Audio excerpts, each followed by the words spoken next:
What's going on, guys? Welcome back to another scooter video. Today we're changing things up because we're doing a custom scooter build. And not just any custom scooter build, my own custom scooter build. I'm going to pick out my favorite Rapture parts and put them all together and try to build the most beautiful and most balanced scooter that there is. And best part of it all, I'm going to build up a second scooter just like the one in today's video. And I'm going to have it posted up on Rapture's website so you guys can snag the exact same scooter that I ride at a killer discount.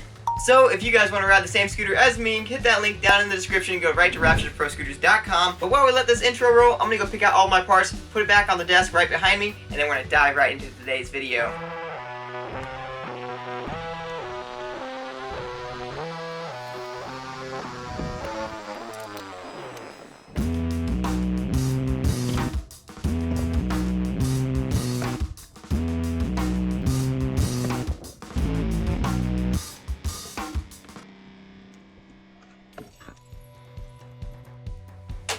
Now that we've got all the parts picked out, let's dive into the scooter build. Up first, we've got the Rapture Spider wheels. These bad boys are awesome and they look absolutely incredible when they spin. These things are also super light and are super grippy. Moving on to the next part, we got our classic balance clamps. Things super light and as well gives the proper slit height for your, bars to be fully protected on. Now we've got the bars in the hands. We'll talk about the bars today. I'm riding the Yin Rapture Titanium T-bars.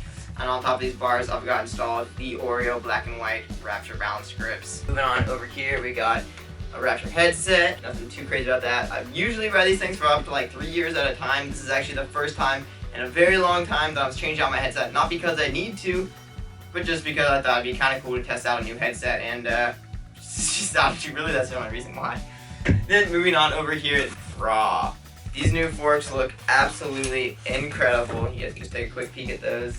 We also have red and blue available, and of course our classic blacks. It's gonna go perfectly with the titanium bars. When it's on the scooter, it's gonna flow really well together. And then up next, we've got some new Rapture grip. This grip tape actually goes perfectly with our duo deck, kind of with the 50-50 split down the middle, and our logo is like inverted to the color.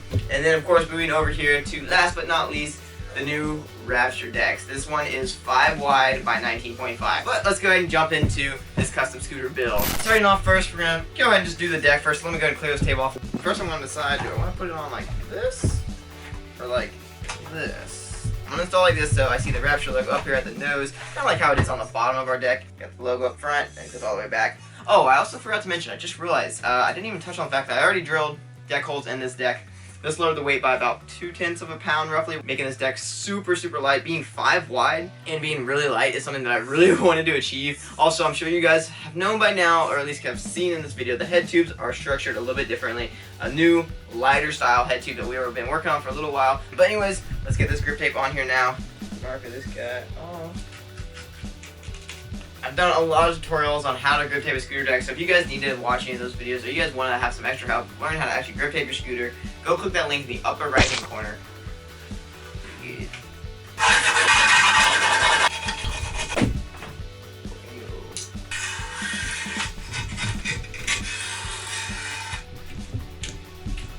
Alright, let's go ahead and buff it out a little bit. Oh man, that turned out so good. Look at that. Yeah. That looks incredible. That was probably right there the longest part of this entire video, just grip taping the deck. We got that done now, so let's fly through the rest here. Let's go ahead and do fork and headset area first. That's it. Gotta grab some good old grease. I've had a lot of questions lately that asked, hey, do you use grease or oil, or what do you use to like get your scooter put together? For the headset cuffs specifically, I use grease. This is ceramic grease, and this goes like right in the cups, and it seems to work quite well with putting the bearings on. Now for the actual internal part of the bearings inside this seal right here, you guys are going to want to use a silicone oil specifically that does not eat away plastics. If you guys use something like WD-40 or something that is quite harsh on plastics, these little rubber seals will eat away, so don't do that. Anyways, let's get bearings in. About one. Now onto the fork. Oh my gosh, this thing looks absolutely incredible. I mean, look at that. Got a little grease for on that bolt.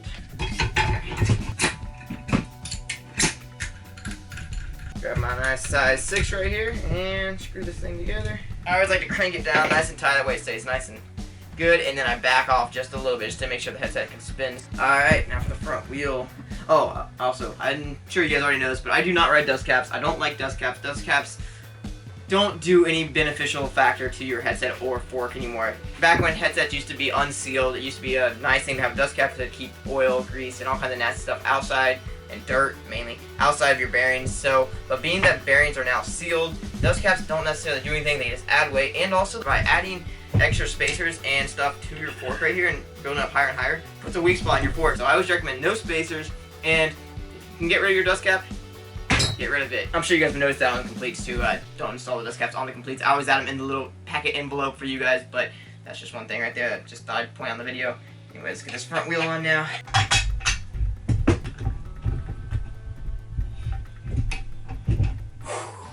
That thing looks so good. Oh man, that spider wheel is looking amazing, especially with the black and white on there. Oh, I'm absolutely pumped right now.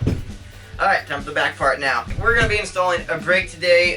We also have fenders available on RaptureProScooters.com, but today I'm going to be installing a brake just because I like brakes. I'm not a huge fan of the fenders, but I know a lot of you guys do like the fenders, so if you guys do want a fender, those are available on RaptureProScooters.com. Actually, every part of this video is available on RaptureProScooters.com. Literally, I can say that 100 times in this video. Anyways, okay, let's get this back wheel on. I forgot to gotta cut out the brake holes. 1, 2. Now, back into installing the brake. Actually, drop a comment down below in this video. What do you guys prefer, fenders or do you prefer brakes? I know there's quite a 50-50 split on you guys who like cannot stand brakes, and those of you guys who are like me and are like, I need a brake because I like to be able to like register my speed when I'm on a ramp. But I'm interested. What do you guys think? Comment down below and let me know if you guys prefer the fender or the brake. When you install the brake bolts, you have to keep a nice little downforce pressure on that brake Allen key. That way you don't actually strip your heads out.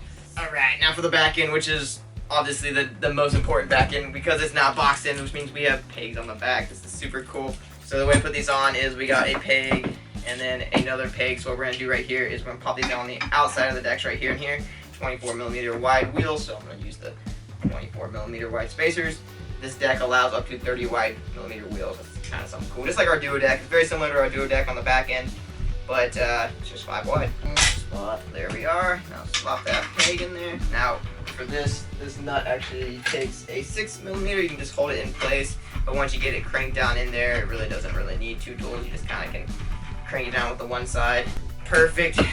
Oh, that thing is looking like a beast. Oh my goodness, I'm getting like really eager to ride this thing. Let's go and throw these bars on now and then we'll be done. So I've already got the Oreo grips pre-installed on the Rapture again. T-bars right here. Made my life a little bit easier as well. I already have a slit installed, so this is going to make this super simple. All we're going to do right now is just add some grease to these bolts on this clamp. Literally adding grease to everything is important because without the proper grease in the right areas, things like your clamp won't be able to clamp down hard enough on your bars, so then you might have a little bit of a loose compression or a loose like handlebars. If you guys ever been riding, your front wheel kind of shifts to the side and you're like, what the heck, I thought I got my clamp down like tightened all the way. Sometimes just adding grease to the bolts right here, just a little bit, lets you thread them in a little bit tighter, so when you're actually putting your bars on, it makes it a lot easier to actually get your scooter put together and nice and tight. That way it doesn't come loose and undialed. You never want an undialed scooter. Alright. Quick tip, if you guys want to learn how to get your clamp completely straight onto your grips right here, the best thing to do is line your bars up either on the flat ground or some kind of flat surface, push down on the back part of your clamp back here, and then it'll just straighten itself out. So now the clamp is literally perfectly straight on those bars. Yeah. Slide it on, and the fun part begins now, the straightening of the bars. I always like to just, clamp it down a little bit just to make sure I can turn it without, like, when I take off the cable, it's not gonna, just start unsetting itself. And just like that, we are now done. This thing looks absolutely incredible. Like, every single spot of the scooter looks like, it goes together so well. I mean, look at those grips going to the bars. Everything's black and white color scheme, and goodness, this thing is beautiful. I'm getting really excited to go out to the park and ride this. Real quick before we head out to the park, let me give you guys some quick specs on the scooter now that it's completely built up. I ride my bars 24.5 tall by 24 wide. The deck, like I said before, is 19.5 long, and the deck is 5 wide. 7.3 pounds. Dang, that's pretty darn light for a 5 wide deck. As you get bigger in the size, it gets a little bit harder to keep the weight down, but pushing near that 7 pound mark, that's impressive. Let's go ahead and grab a cinematic edit, and I'll see you guys at the skate park.